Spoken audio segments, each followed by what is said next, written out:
everyone, Effie here. Today I'm back with two cards in this one video using our rose close-up background stamp. I'm going to be doing some no-line coloring, so I'm going to stamp this gorgeous close-up image of this rose in our vanilla frosted cupcake dye ink, and I'm going to stamp this image onto some watercolor paper. When you're doing no-line coloring, you want to use a really light ink to stamp your image. For my watercolor paper, I'm using Canson XL 140-pound paper, and then I'm using two Pentel Aqua brushes for my no-line coloring. That tool that you saw me use earlier to help me get a nice crisp impression using my rubber stamp was my Speedball Baren tool. This is a tool commonly used in block printing, but I use it for stamping because I find that I get a really nice, even and crisp impression, and I use it for my larger 6x6 rubber stamps because it applies even pressure throughout the entire image. For my watercolors, I'm using my Ken Oliver color burst, and I'm using my Prussian blue paint today. Usually when I watercolor florals, I wet the paper before I apply pigment, but for today I am not doing that. I'm going straight onto the paper using my pigmented paintbrush. After I apply a little bit of pigment onto my paper, I take my second clean water brush and I blend that color out. When you're doing the no-line watercoloring technique, you want to make sure that you're painting an area that is completely dry, and then the next area that you go to paint should not be any area adjacent to the area that you just painted. You want to move on to a completely dry area where the surrounding areas are unpainted or totally dry.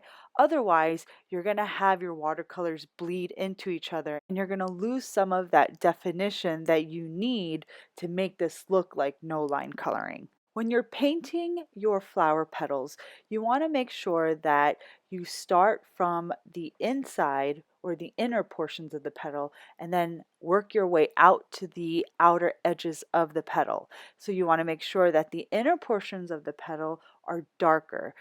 This is where you want to add the most shading because there is less light that reaches the inner portions of the petal. So these areas are always going to be darker, and the outer portions of the petals are going to be lighter. So anywhere that the petal is more towards the inside of the rose or the flower, you want to make sure you add a little bit more shading to that area, and then make sure it gets lighter as you pull that color out.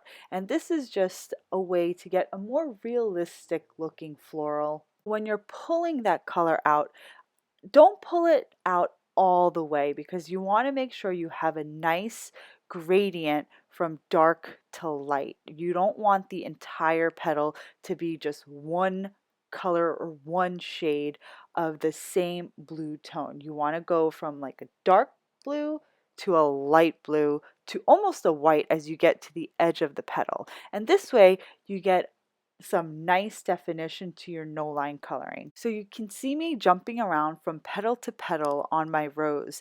I go from one dry area and then I move on to another dry area after I'm finished. I'm going to paint most of the petals in the same manner for the entire rose. However, as I get closer to the center of the rose, I'm going to make that portion of the flower just a little bit darker than the rest of the flower. The center of the rose is wound a bit tighter than the rest of the rose, which is a little bit more fully bloomed. So since you have the petals that are wound a little more tightly together, you have less surface area where the light actually reaches. So that's why the center of the floral is going to be a little bit darker. So you want to keep that in mind as you're painting this area. So keep this in mind as you're painting the center, but again, it's not a very large area. You don't have a lot of blending room. So you just want to make sure you get a dark space and a light space in the sliver that you're painting. As long as you have a really dark space and a really light space in that sliver, I think you'll be able to pull off that sort of realistic looking feel to this project. As I paint, you may see me go back to an area that I've already painted, and I'll rework the area just a bit. And by reworking, I just mean that I may darken an area just a tiny bit. The way I do that is I just add a little bit more of my pigment or watercolor powder. And one of the reasons why I really like working with color burst powders is that when I want to darken an area, I can just use the same powder and just add a more concentrated amount to an area to make it darker. With most other watercolors or watercolor brands, you'll have to mix different shades of colors to get a darker color. If you study color theory, you'll learn more about this, but I'm not going to get too much into this. And it's just a matter of personal preference, what watercolors you want to use. I am comfortable with color bursts and I'm more drawn to color bursts because I find it just easier to get a nice range of or depth of color using just one watercolor powder. Maybe it's laziness, but it's just what I like. I do have other watercolors in my stash that you see me use in my videos, and I will change from time to time. And it's good experience to use the other brands out there just to see what they're like because there may be something better. And when I say better, I mean there may be something that you may like better because the quality of the watercolors out there, they're just really, really great. And there's a lot of great brands out there. So it's good to diversify your stash as well. All right, I am not sure if I mentioned this earlier in today's video, but I do use two Pentel fine tip brushes to paint. I use one to apply the pigment, and then I use the other clean brush to pull or blend that pigment out.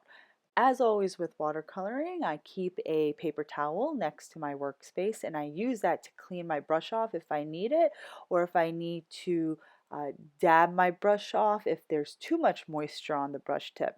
So once I finish painting my actual rose, I will just go and add the foliage to the background. I use my sap green watercolor burst for this. The foliage print is on there. It's part of the design, so you don't have to freehand it, just follow the lines and you'll see it because we did stamp it with the light yellow ink. You can't see it on camera, but it is there. Next, I set the panel aside to dry and then I die cut the thank you word plate right onto the panel. The thank you is from our General Greetings word plate dies. This is a great die collection to have because it comes with some all occasion sentiment die plates. For this card, I'm using just the negative portion of the die cut as the sentiment, but I'm going to save the inner pieces, the actual thank you word die cuts, for a second card, which I'm going to show you in this video. Next, I took a top folding A2 card base and I applied some of our ribbed silver glitter adhesive paper to the bottom portion of the base. I want to make sure that the silver glitter paper shows behind the negative sentiment die cut. So I made sure to cut a strip that was slightly larger than the word plate die. Next, I applied strips of our double-sided adhesive sheet strips, which I cut earlier, and I applied these to the back side of my watercolor panel, and then I added some liquid adhesive behind the sentiment portion, and that finishes off this card for this video. But as I said earlier, make sure you save those inner word plate die pieces because I'm going to make this second card. For this second card, I started off by die cutting this gorgeous geometric circle cover plate die. I did this off camera. Then I adhered it onto a top folding A2 horizontal base. Next, I just adhered the die cut letters from the first card directly onto this card base. And the card is now complete. This was a really great way to kind of kill two birds with one stone and use up all the pieces that I created from the first project. There's no waste because I use the die cut letters. Sometimes when I put things aside for a later project, I don't end up using it. So here I just created the second card right away and I'm left with two really gorgeous thank you cards. So thank you all for watching and I will see you next time.